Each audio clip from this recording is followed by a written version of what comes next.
Get in. We got stuff to do, not much time. Okay. Buckle up. Oh, yeah.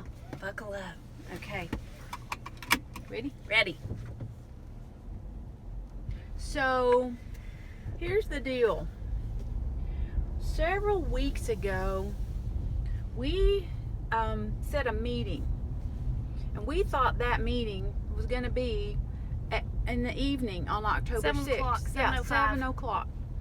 As it turns out, on Monday, we learned that our meeting is actually going to be at 3:38 in the afternoon today, October 6th. So we're coming to you via recording today because we got to get to our meeting. Got to get to our meeting at 3:38. So we're going to start out talking about Google Forms and the assignment that you have completed this past week. And again, just because we're not getting together live today, don't hesitate to send questions that you have had over the last week. Maybe you found something really cool that worked that you want to still share with the group, and we will certainly share that information. But want to talk to you first of all, give you some tips now that you have some experience with Google Forms. And one of those things deals with the way your form looks on your page after you inserted it. You want to talk to him about making it fit the screen? Sure. Looking at some of your Google Sites on the Google Forms page, your Google form that you've inserted takes up the whole width of the page, and that's probably preferable. Some of you, it's a really skinny, tall window that it fits in, and so if you go and edit that page, it will bring up the little settings gear on the Google form that you've inserted there, and it will let you widen that out, which is probably preferable, that you can read all the way across the page instead of having a lot of scrolling down going on. So if you wonder what I'm talking about, look at several other people's and just kind of see the differences in those, and you can set yours up whatever way works best for you. And change it and then take a look at how it looks on your page. Mm-hmm. And you have to click save. Once you've made the changes, it doesn't automatically show up. You have to click save, and then you can see the changes reflected. So another thing we want to talk to you about is if you make a form and you want to let someone else use it. I hesitate to say the word share because let's say you make a form and every teacher on your team is going to use it to collect information from their class. The way to do that is to go into that form and add a collaborator. It's a little different from sending, and you'll see a place to add a collaborator. That gives the person that you are adding access to edit your form. They have the same access you do, but that also, when their collaborator, they can make their own copy of that form, and that's important for them to do so that the responses from their class or their people, those responses are not mixed in with your responses.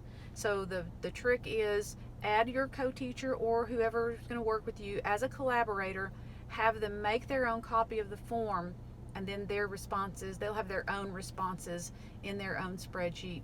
And the way you do that, if you open up your form as though you could edit, up in the top right you'll see 3 little dots, and if you click on those dots, it'll give you several options, and one of them is add a collaborator. So that's a good way to work smarter, not harder, and one of you do the work and share it with your colleagues. And some of you have created some great forms that probably your co-teachers would love to use. You can teach them how to create a form too now that you're an expert. There you go. A couple of things now that you are forms builders and forms users, we have some favorite add-ons that you might find useful. My favorite add-on is one called Form Ranger. And what Form Ranger allows you to do is import things from a CSV spreadsheet. For example, you might remember last spring if you took the Bright Byte survey, one of the first things you did was choose your name from a very long list of teachers on your campus. Those answer choices were imported using the Forms add-on of Form Ranger. It eliminates a lot of typing. If I had had to create those lists as options for you to choose, it would have taken a long time. So look into Form Ranger and see if there might be a use for you. Another add-on that I also used in that same form was Choice Eliminator. And Manel's going to tell you about Choice Eliminator because it's probably her favorite. I love Choice add-on. Eliminator because let's say it will only work, I need to say this first, on a multiple choice question. If you have for instance, if you have a day that you're going to schedule parent conferences and you want to have one every 30 minutes, you're going to do a multiple choice question and say choose the time that you would like to come in for a parent conference, and you're going to have an 8 o'clock time, an 8:30, a 9, a 9:30. You're going to have all the available times listed out, and you're going to send that out, and you're going to say I only want one person to be able to sign up for 8 o'clock, only one person for 8:30, and you set that up. And then when the parents go in to submit their form, after one person has chosen the 8 o'clock time slot, that doesn't even show up as an option for the next person. You can set how many choices, how many of each choice you want. For instance, if you're doing your form to sign up for people bringing something to your class party, you can say, I want 2 fruit trays. So once you put fruit tray in there, you're going to choose 2 as the number of choices. It's a number that you want to be able to select that. After 2 people have chosen the fruit tray, it no longer shows up as an option. So it's a great add-on for Google Forms. So, and another thing that's worth mentioning, if you find a form or you're interested in using one of these forms, there are YouTube tutorials that are very specific and will walk you through. If there's something that our tutorials don't give you, you're welcome to search for a YouTube tutorial. Just be really aware of when the tutorial video was made, because there are lots of changes going on in Google Drive right now. One of the biggest changes you may have been hearing about is that the name Google Drive itself has changed to G Suite. Google is referring to all of the tools that you're actually learning right now as G Suite. One of the biggest changes or additions is in the bottom right hand corner of the Google tools. You'll find it looks like a plus sign in a little call out box, and it's called Explore. So if you click on Explore, it's a combination of the research tool. It will let you search the web for resources. It will search your Google Drive for resources. And we've been tweeting about that and sending out some videos to explain some of the changes. So if you're not following us on Twitter, you're missing out. You're missing out. Another thing that I think I want to go ahead and just remind you of, don't forget that if you have a question, up in the top right corner is that Google Tools Help menu. It's a little Google symbol with a question mark in the middle. There are so many questions that you can have answered that way. So that's the first good place to go look. One other thing about forms before we go on, we had a person in our morning hangout that asked about an option of a feature in Google Forms. If I am going to send a form out and I want principals to answer, I want teachers to answer, and that kind of thing, but I have a different set of questions for the teachers than I do for the principals, so you can go in and make different sections. So I'm going to have the first section of my form that everyone's going to see, and then I'm going to make a section of questions for the principals and a section of questions for the teachers. And so based upon the answer to what's your role on the campus, and there will be several choices, one of them being principal, one of them being teacher, and you can choose that based upon their answer teacher, they're going to be taken to the teacher section of the form. Based upon their answer as principal, they'll be taken to a different section with those questions that you want for that group of people. So that's another nice feature in forms, and if you're curious about that, we have a video for that. Okay. I think that's enough about forms. Let's talk about next week. All right, let's talk about next week. Your next assignment is to create an original Google Slides presentation. Emphasis on original. Please don't upload an old PowerPoint that you have already created and call it your Google Slides presentation. an original Google Slides presentation, and the demonstration video that you're going to see in our classroom today is a guide that will walk you through creating your presentation to be interactive. And what we expect to see when we are talking about interactive is, for example, if I'm your student, I click on a slide that you created and it does something besides just take me to the next slide, because that's boring. So if I click on your slide and it's interactive, it might take me to a different slide in the presentation, or it might pop me out to a website where something's going to be explained to me, or it might be a YouTube video, which is the second requirement. We want your Google Slides presentation to be interactive and do something besides just advance to the next slide. We want you to incorporate a YouTube video some way, and again, the demonstration is going to walk you through that.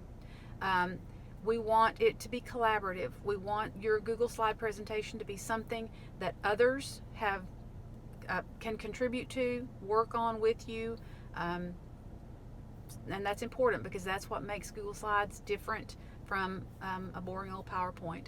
And again, we want it to be something original, something useful to you and the people you work with.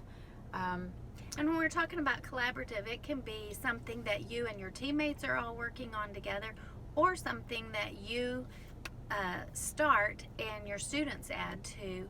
Another thing that I would encourage you to do is to use that, and we've seen it done very successfully, is to use those slides presentation as a center or a station at your smartboard. We'd love to see your smartboard used by your students, and we've seen that used successfully. We've even, if you come up with something great that others could use, you could share it with them so that they could just view it. We had some 6th grade Tech App students that created some really fun Google Slides presentations, and they were about the alphabet. They were very elementary for them, but the purpose of them creating it was to learn slides. And the way that they used it was to create it, and then they shared those with a kindergarten teacher.